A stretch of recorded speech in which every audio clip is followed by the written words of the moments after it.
여러분 안녕하세요. 영사실 꼬마입니다. 하나님 말씀 마태복음 24장입니다. 예수님께서 웅장하고 화려한 예루살렘 성전을 가리켜 돌 하나도 돌 위에 남지 않을 것이라고 한 대답에 제자들은 크게 놀라고 충격을 먹었던 것 같습니다.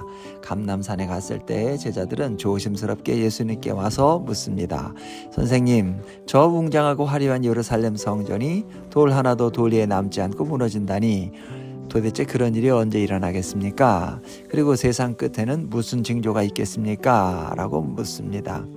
당시 유대인들은 예루살렘 성전이 무너진다는 것은 곧 세상의 마지막이라는 생각을 가지고 있었기 때문에 성전 파괴와 세상의 마지막을 함께 묶어서 예수님께 질문을 한 것으로 보입니다.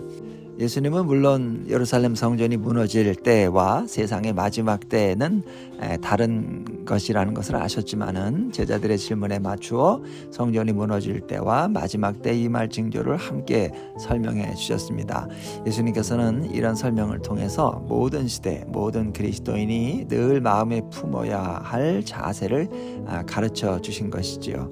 모든 그리스도인들은 어느 시대에 살든지 늘 지금이 마지막 때라는 마음을 갖고 살아야 되기 때문입니다. 예수님께서는 마지막 때에 사람의 미혹을 받지 않도록 주의하라고 말씀하셨습니다. 많은 사람이 와서 자기 자신을 가리켜 그리스도라고 하면서 사람들을 속이는 일이 있을 것이다 라고 하셨어요. 교회 역사 가운데 이단은 늘 문제가 되어 왔습니다. 자신을 그리스도라고 지칭하는 이단은 지금도 아주 많습니다. 이단 종파를 연구하는 분들 말을 들으면 우리나라만 해도 자칭 그리스도라 하는 사람들이 30명이 넘는답니다. 비단 그런 노골적인 이단뿐만 아니라 세상에는 수많은 우상이 자기 자신을 하나님처럼 모시라 하면서 그리스도인들을 유혹합니다. 요즘은 정말 과학기술이 하나님이고 경제가 하나님인 것 같습니다. 예수님께서 바로 이런 것들을 조심하라고 말씀하시는 것이죠. 그리고 예수님께서는 조급하게 종말을 생각하지 말고 늘 마음을 굳건히 하라는 말씀을 하셨습니다. 전쟁, 기근, 지진 같은 재난이 일어난다고 해서 종말이 곧 오는 것은 아니고 오히려 그때가 고통의 시작이 될 것이다 라고 하셨어요. 그 고통의 시간 속에서 그리스도인들은 환난을 당할 것이고 박해와 순교를 당할 것이고 세상 가운데서 미움을 당할 것이라고 말씀하십니다. 그러나 그리스도인들이 신앙의 삶을 가지고 겪게 되는 고난은 복음이 틀렸다거나 신앙이 잘못된 것을 뜻하는 것이 아니라 오히려 생명의 길, 진리의 길, 옳은 길을 가고 있다는 증거가 된다라고 말씀하셨어요. 그렇기 때문에 예수님은 제자들에게 그리고 오늘 우리에게 인내하라고 말씀합니다. 인내하되 끝까지 인내하라고 말씀하셨습니다. 끝까지 견디는 자는 구원을 얻으리라 라고 하셨어요. 여러분, 견딘다는 말은 힘든 상황이 전제되어 있는 말씀이죠. 지금은 누가 봐도 말세입니다.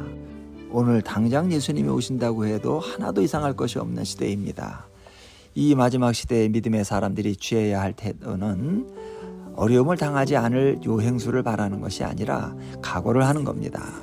믿음으로 사는 것이 힘들고 어려워도 끝까지 견뎌내겠다고 결심을 하고 성령님의 도우심을 구하면서 하나님의 말씀을 따라 한 걸음씩 앞으로 나가는 태도가 필요하죠. 1964년 도쿄올림픽 때 일본 여자 배구 대표팀 감독은 선수들을 아주 혹독하게 훈련시켰답니다. 훈련이 얼마나 가혹했는지 언론에서조차 자국 감독을 비난했다고 합니다. 그때 감독은 선수들에게 이렇게 말했다 그래요. 훈련이 힘든 사람은 팀을 떠나라. 그러나 끝까지 견디는 사람은 우승의 영광을 맛보게 될 거다. 일본은 결승전에서 당시 소련을 꺾고 우승을 차지했죠. 이 금메달은 아시아 국가가 올림픽 구기 종목에서 획득한 첫 번째 금메달이 되었습니다. 잠깐 있다가 사라져버릴 운동 경기에 우승 면류관을 쓰기 위해서도 힘든 훈련을 견뎌내야 하는 것이 당연한 일이라면 훗날 영원한 승리의 면류관을 쓰기 위해서 오늘을 믿음으로 견뎌내야 하는 것은 전혀 이상한 일이 아니죠. 그러니 우리 견뎌냅시다. 아무리 힘들고 어려워도 이 또한 지나갑니다.